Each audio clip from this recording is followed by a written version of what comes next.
नमस्कार दोस्तों, आप सभी का स्वागत है। क्लास 9 साइंस के अंदर हमारा चैप्टर 3 परमाणु अणु उसमें हम पढ़ेंगे अणु के प्रकार। तो देखिए अणु कितने प्रकार के होते हैं। तो मुख्यतः अणु दो प्रकार के होते हैं। पहला होता है तत्वों के अणु, दूसरा होता है यौगिकों के अणु। तो तत्वों के अणु किसे कहते हैं? तत्व के अणु वो होते हैं जिसमें किसी तत्व के अणु एक ही प्रकार के परमाणु के संयोग से बनते हैं और ये कई प्रकार के होते हैं।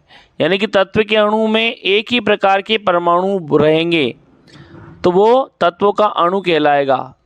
जबकि यौगिकों के अणु में एक से अधिक अलग अलग तत्व के परमाणु से मिलकर बने होते हैं, उन्हें यौगिकों के अणु कहते हैं। तत्व के अणु कई प्रकार के होते हैं। जैसे कुछ ऐसे भी होते हैं जो एक ही प्रकार के परमाणु से बने होते हैं, जो एक से अधिक परमाणु से मिलकर बने होते हैं। तो इस प्रकार तत्व के अणु को कई प्रकार से बांटा गया है। सबसे पहले एक परमाणुक अणु, यानी कि एकल परमाणुक अणु भी कहते हैं इसको। मोनोएटमिक मॉलिक्यूल्स, जब किसी तत्व का अणु उस तत्व के केवल एक ही परमाणु से बना होता है, निर्मित होता है, तो उसे एकल परमाणुक अणु या एक परमाणुक अणु कहते हैं। जैसे आर्गन है, आर्गन केवल एक ही परमाणु से मिलकर बना हुआ अणु है, तो आर्गन एकल परमाणुक अणु के अंदर आता है। इस तरह से हीलियम जो है वो भी एक ही परमाणु से बना हुआ अणु है, तो आर्गन और हीलियम। दूसरा है द्विक परमाणुक अणु, जब किसी तत्व का अणु उस तत्व के दो परमाणु से बना हो तो उसे द्विक परमाणुक अणु कहते हैं। जैसे O2, देखिए इसमें ऑक्सीजन के दो परमाणु हैं, O+O, तो O2 बना। इस तरह से हाइड्रोजन, इसमें दो परमाणु हैं, H+H, हाइड्रोजन के दो परमाणु से ये द्विक परमाणुक अणु बना। इस तरह से नाइट्रोजन N2, ये भी द्विक परमाणुक अणु के श्रेणी में आता है। इस तरह से क्लोरीन यानी कि Cl2, Cl+Cl बराबर Cl2, यानी कि क्लोरीन के दो परमाणु से ये अणु बना, तो ये द्विक परमाणु। अब देखिए चतुर्परमाणुक अणु, जब किसी तत्व का अणु उस तत्व के चार परमाणु से बना हो तो उसे चतुर्परमाणुक अणु कहते हैं। यानी कि इसमें चार परमाणु से ये बनेगा। जैसे फास्फोरस ऐसा अणु है जो चार फास्फोरस के परमाणु से बना है, तो इसको लिखेंगे अपन P4, यानी कि फास्फोरस फास्फोरस फास्फोरस फास्फोरस, चार फास्फोरस के परमाणु मिलके फास्फोरस के एक अणु का निर्माण करते हैं, अतः यह चतुर्परमाणुक अणु है। देखिए चारों फास्फोरस एक ही तत्व के हैं, इसलिए ये तत्व का अणु है। बहुपरमाणु किसे कहते हैं? जब चार या चार से अधिक एक ही तत्व के परमाणु कोई अणु बनाएंगे तो उसे बहुपरमाणु अणु कहते हैं। जैसे सल्फर का जो अणु है उसमें सल्फर के 8 परमाणु से मिलकर बना होता है, इसे बहुपरमाणुक अणु कहते हैं। जैसे उदाहरण देखिए सल्फर S8, यानी कि सल्फर का जो एक अणु है उसमें 8 परमाणु मौजूद होते हैं, तो एक अणु का निर्माण होता है, इसलिए हम लिखते हैं S8, यानी कि सल्फर के एक अणु में 8 परमाणु। इस प्रकार किसी अणु की संरचना में प्रयुक्त होने वाले परमाणु की संख्या को उस अणु की परमाणुकता कहते हैं।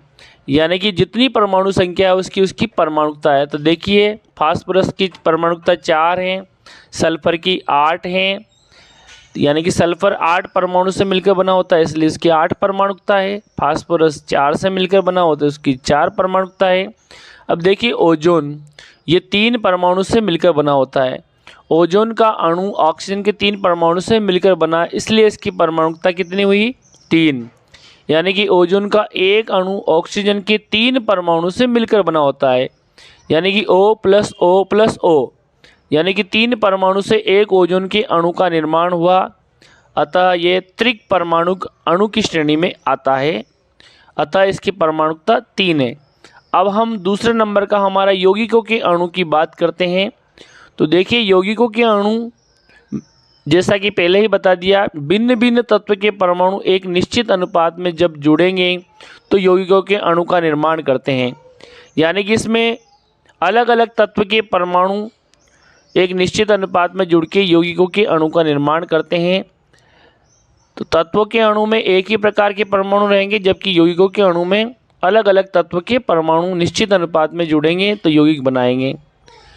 इन्हें हम यौगिकों के अणु कहते हैं। तो यौगिकों के अणु के भी विभिन्न प्रकार के उदाहरण हैं। यौगिकों के अणु हम देखेंगे, जैसे देखिए वाटर, पानी, H2O इसका फॉर्मूला है। इसमें 2 हाइड्रोजन और ऑक्सीजन एक, तो 2 हाइड्रोजन के परमाणु और 1 ऑक्सीजन का परमाणु जब आपस में जुड़ता है तो एक जल के अणु का निर्माण करता है, जिसका फॉर्मूला है H2O। देखिए यहाँ पे 3 परमाणु हो गए, 2 तो हाइड्रोजन के और 1 ऑक्सीजन का। अतः अलग अलग तत्व के परमाणु है, इसलिए यौगिकों का अणु हुआ।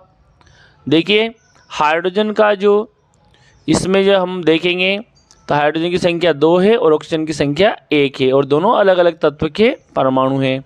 अतः H2O क्या है? यौगिकों का अणु है। देखिए हाइड्रोजन का जो परमाणु भार होता है, एक हाइड्रोजन का 1 और 2 का 2 और ऑक्सीजन का 16, और तो इस तरह से हम जब इसको समान अनुपात में करेंगे तो 1:8 आता है। इस तरह से अमोनिया की बात करते हैं, इसमें नाइट्रोजन का 1 और हाइड्रोजन की 3, तो इस तरह से 1:8 आ गया जल के उसका। हाइड्रोजन तो 1 अनुपात में और ऑक्सीजन 8 अनुपात में, तो 1:8 ये उनका द्रव्यमान का अनुपात है। तो इस अनुपात में जब जुड़ेंगे, यानी कि 1 ग्राम हाइड्रोजन और 8 ग्राम ऑक्सीजन से 9 ग्राम जल का निर्माण होता है। जब इसको अपन समान अनुपात में काटेंगे 2:16 को, तो 1:8 आ जाता है। 2 एकम 2, 2 16। तो इस तरह से अब नाइट्रोजन का देखिए, अमोनिया का नाइट्रोजन, इसमें परमाणु भार नाइट्रोजन का 14 है और हाइड्रोजन का हाइड्रोजन का 1, तो यहाँ 3 हाइड्रोजन है तो इसका 3 हुआ। तो इस तरह से 14:3 आता है। अब देखिए अगला हम उदाहरण लेंगे, कार्बन प्लस ऑक्सीजन बराबर कार्बन डाइऑक्साइड, यानी कार्बन का 1 परमाणु और ऑक्सीजन के 2 परमाणु एक कार्बन डाइऑक्साइड के अणु का निर्माण कर रहे हैं। तो इस तरह से कार्बन प्लस ऑक्सीजन बराबर कार्बन डाइऑक्साइड बन रहा है। अब कार्बन का जो परमाणु भार है आपको याद है, श्री परमाणु भार इसका 12 है। इस तरह से 1 ऑक्सीजन का 16 होता है, तो यहाँ ऑक्सीजन की संख्या 2 है, तो 16 दूआ 32। तो इस तरह से हम इसको सरल अनुपात में निकालेंगे तो 12:32 आता है। 4 से इसको भाग देंगे तो 4 × 3 12 और 4 × 8 32, यानी कि इनके द्रव्यमान का सरल अनुपात 3:8 आता है। ये दोस्तों ये क्वेश्चन अभी आरपीएससी फर्स्ट ग्रेड में भी पूछा गया है साइंस के अंदर कि कार्बन डाइऑक्साइड में कार्बन और ऑक्सीजन के द्रव्यमान का अनुपात कितना होता है। तो कार्बन और ऑक्सीजन के द्रव्यमान का अनुपात होता है 3:8, यानी कि 3 ग्राम कार्बन और 8 ग्राम ऑक्सीजन बराबर 11 ग्राम कार्बन डाइऑक्साइड का निर्माण करते हैं।